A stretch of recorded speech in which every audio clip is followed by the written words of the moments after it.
Mapapayo ko lang sir sa mga katulad kung nagsisimula pa lang sir is mag-start na tayo ng tama sir.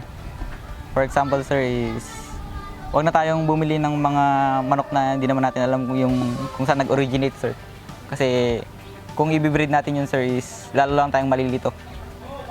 Mag-start na tayo sir, kumuha na tayo ng mga materials sa mga well-known na breeders sir kasi sila yung may mga kakayahan na mag-import ng mga materials papunta dito sa Pilipinas.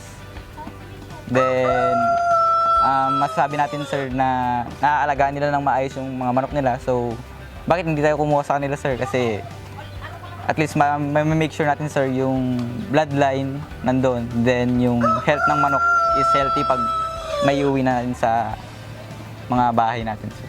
Or mga backyard natin. Ibig sabihin, sure ball, di ba? Yes, sir. Sigurado ka na itong mga manok na kukunin mo ay galing sa mga legit Yes, na sir. mga breeders, no?